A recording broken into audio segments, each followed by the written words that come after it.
Hello friends, this is Harvinder Singh and welcome to the YouTube channel learn with Harvinder sir. और इस video में हम करेंगे पंजाबी कक्षा 9वीं वनगी पुस्तक में से कहानी जिसका नाम है जन्मदिन, जिसके लेखक हैं सविंदर सिंह उप्पल। दोस्तों, इस बात का ध्यान रखिए कि ये Punjabi to Hindi translation video है जिसमें हमने इस कहानी को हिंदी में एक्सप्लेन किया। पर अगर आप सबने हमारे साथ पंजाबी में इस कहानी को समझना है या इसके प्रश्न उत्तर करने हैं तो हमने उनकी अलग से वीडियोस बनाई है जिनके लिंक नीचे डिस्क्रिप्शन बॉक्स में दिए गए हैं। और इस पाठ की पूरी तरह तैयारी के लिए आप सभी विद्यार्थी उन वीडियोस को भी ज़रूर देखें।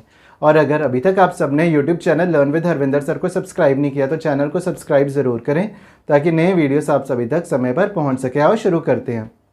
तो दोस्तों, इस कहानी में हम ये देखेंगे कि किस तरह अमीर लोग अपने रुतबे और पैसे के जोर से गरीबों की आशाएं और उमंगों को ख़त्म करते हैं। तो इस कहानी का जो मुख्य पात्र है उसका नाम है जुगल प्रसाद। उसके 5 बच्चे हैं। उसकी पत्नी का नाम है देवकी। अब शुरू में क्या होता है कि जुगल प्रसाद की तनख्वाह 5 रुपये महीना बढ़ जाती है। वह गरीब है और उनके घर का गुजारा भी बहुत मुश्किल से हो रहा है। पर जुगल प्रसाद अपने सबसे छोटे बेटे ज्योति को अंग्रेज़ी स्कूल में दाखिल कराना चाहता है, इंग्लिश मीडियम स्कूल में उसका एडमिशन करवाना चाहता है। पर उसकी पत्नी देवकी कहती है कि हम कहाँ से भर सकेंगे 5 रुपये महीना फ़ीस। तो जो अंग्रेज़ी स्कूल है उसकी फ़ीस कितनी है? 5 रुपये महीना।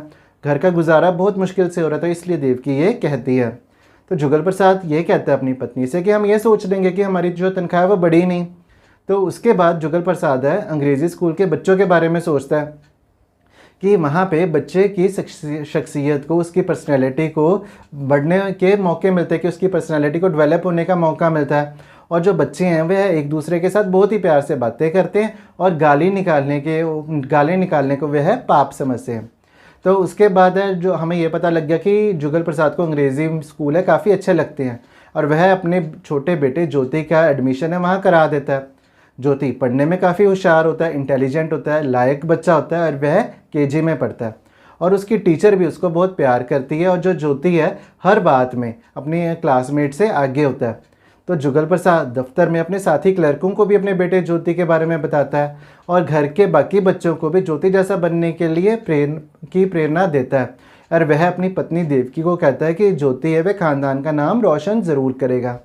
एक दिन क्या होता है कि प्रिंसिपल की चिट्ठी आती है। चिट्ठी में यह लिखा होता है कि शहर के प्रसिद्ध मंत्री ज्वाला प्रसाद का जन्मदिन है और शहर की नागरिक सभा उस जन्मदिन को मना रही है। तो शहर के चुने हुए स्कूलों में से 2 लायक विद्यार्थियों को, इंटेलिजेंट स्टूडेंट्स से मंत्री जी मिलना चाहते हैं और केजी क्लास में से ज्योति को चुना गया है। जो और ज्योति है मंत्री जी को हार पाएगा।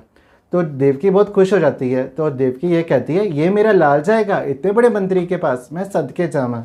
फिर उन्हें पता लगता है कि मंत्री के जन्मदिन के जाने के लिए ख़ास तरह के कपड़े तैयार करने पड़ने हैं, जैसे कि सफ़ेद कमीज़, सफ़ेद निक्कर, सफ़ेद जुराबें और गोल्डन सुनहरी हार। तो देवकी उदास हो जाती है। उदास क्यों हो जाती है? क्योंकि उनके पास पैसों की बहुत कमी है। अब हम पहले ही देख चुके हैं कि वह गरीब हैं। महीने की 26 तारीख चल रही है और उनके पास सिर्फ 10-12 आने ही पड़े हैं, बहुत कम पैसे बचे हैं। तो जुगल प्रसाद ये सोचता है कि बेचारी देवकी 150 रुपये में 5 बच्चों का गुजारा कैसे करती होगी। तो जुगल प्रसाद की तनख्वाह कितनी है? 150 रुपये महीना।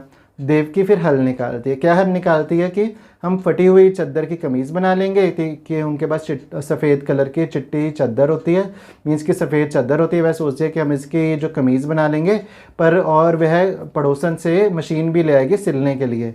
पर निक्कर का कपड़ा बाहर से ही लाना पड़ेगा और निक्कर बाहर से सिलवानी पड़ेगी। तो इसके बाद हल निकल जाता है और ज्योति का जाना पक्का हो जाता है। तो जुगल प्रसाद ज्योति के बारे सोच के बहुत खुश हो रहा होता है और वह फोटोग्राफर को भी कहता है कि जब ज्योति मंत्री को हार डालेगा तो उसकी फ़ोटो खींच ले। और जुगल प्रसाद नागरिक सभा के दफ्तर जाता है। क्यों जाता है? निमंत्रण पत्र, इनविटेशन कार्ड लेने के लिए। क्योंकि क्या होता है कि जो मंत्री का जन्मदिन है वहाँ पे जो एंट्री है वो इनविटेशन कार्ड के थ्रू, निमंत्रण पत्र के थ्रू हो रही है। और जो निमंत्रण पत्र है वो सिर्फ अमीर और बड़े लोगों को ही दिया जा रहा है, तो उसे नहीं मिल पाता, जुगल प्रसाद को नहीं मिल पाता। अब रविवार का दिन आ जाता है।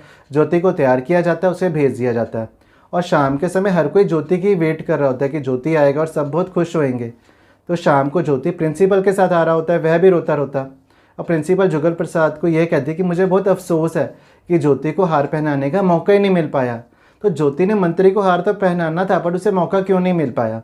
तो प्रिंसिपल ये कहते हैं कि सेठ लखपत राय ने ज्योति के बदले अपने लड़के का नाम बदलवा लिया। तो एक सेठ है जिसका नाम है लखपत राय, उसने चेयरमैन को कह दिया कि ज्योति की जगह उसका लड़का मंत्री को हार डालेगा।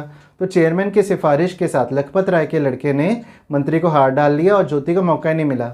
यह कह के प्रिंसिपल चली जाती है। तो जुगल प्रसाद को बहुत गुस्सा आता है, तो वह गुस्से में कहता है आज उस मंत्री का जन्मदिन नहीं, आज मेरा जन्मदिन है, मेरी सोई हुई जुर्रत और दलेरी का जन्मदिन है। अब मैं ये देखूंगा कि कोई गरीब की आशाएं और उमंगों को लिताड़ने की ज़रूरत कैसे करता है। तो ये कहता है जुगल प्रसाद। तो इसका ये अर्थ होता है कि वह ये कहना चाहता है कि आज उसकी सोई हुई दिलेरी और हिम्मत का जन्मदिन है। अब वह गरीबों के हकों की राखी करेगा और किसी गरीब की आशाएं और उमंगों का खून नहीं होने देगा। जो भी गरीबों का हक मारने की कोशिश करेगा वह जुगल प्रसाद का दुश्मन होगा। तो इस तरह यह कहानी हमें आशावादी बनने का उपदेश देती है। और हमने इस कहानी में ये भी देखा कि किस तरह अमीर लोग अपने रुतबे और पैसे के ज़ोर पे गरीबों की आशाएं और उमंगों को ख़त्म करते हैं।